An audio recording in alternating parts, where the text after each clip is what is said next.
Dr. Ranganathan, what do you make of this controversy? It's an interesting one about cancel culture and culture wars. Yes. No, but Rahul, this is a country where we have named whole cities on genocidal mass murderers who have murdered 4.6 million Hindus. So to have a circle or a tower named after Jinnah is small thing, to be honest, comparatively.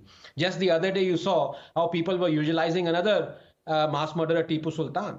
And you have the BJP or NDA government where you have a Bakhtiarpur railway station in Nalanda named on the man who actually burned down Nalanda. And when I say Aurangabad, the name has not been changed. BJP and Shiv Sena were running Maharashtra one day a few years ago. So it was their government. And so the point is, where do we go historically? Is it out of ignorance or is it out of spite? And I think it's a mix of both, Rahul. If you were to look at this carefully, now I am never for demolishing any monument, because the hate is not displayed by bricks. The hate is displayed by the philosophy. If at all I would want this monument or this symbol of hate that was Jinnah, it was in his honor, should be moved away. Like all those British monuments have been moved to Coronation Park. If you remember the statue of King George V that is going to be replaced by Subhash Chandra Bose, that was there till 1968 apparently, that has been moved to another location, nondescript location, which is far away from central Delhi. So you can move this. There is technology that exists now.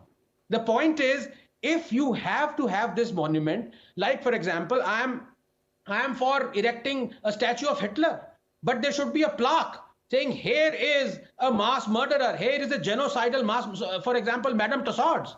It has a statue of Hitler, but it is in Chamber of Horrors. It is not eulogizing it. In our country, we have Gyan Vyapi Mosque without any plaque that tells about the origin of where it came into, how it came into being. So people look at it and possibly admire its beauty. They shouldn't. They should get the reality. Likewise, in Qutub Minar, they should get the reality of how does Qutub Minar has come into place by demolishing Jain temples. But we are ignorant of history because we feel that if we were to rake up the past, we would somehow be embarrassed about it and we would demean some community. No. The problem is that nations weaken, Rahul, not because of their past, but rather by the way they are taught it.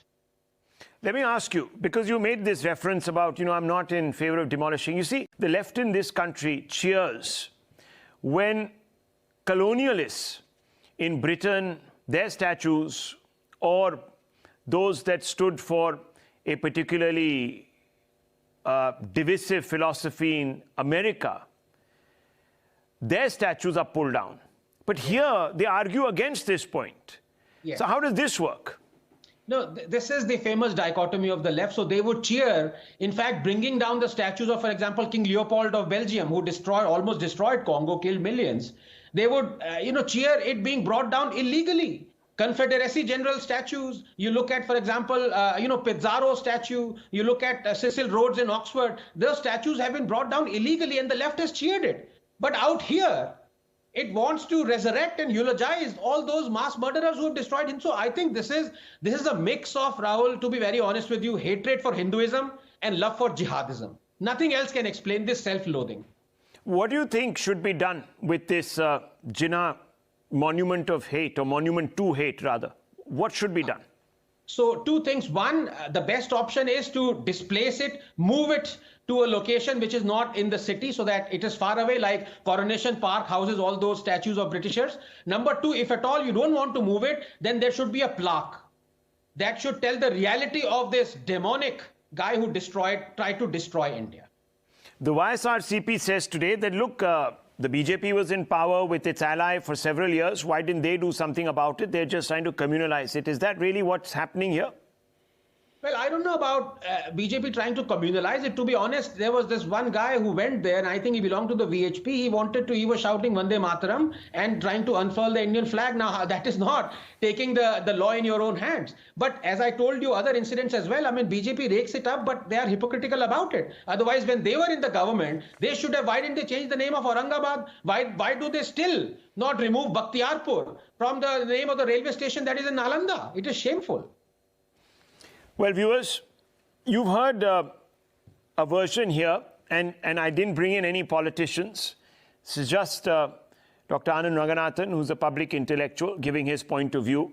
It is an interesting story. It's a story that has led now to a lot of backtracking and rather farcically, actually, the YSRCP now overreacting and painting this entire in the hues of the Indian color, which in itself seems to be an aberration of judgment, because this particular monument today represents not unity, it represents a lingering symbol of divisiveness.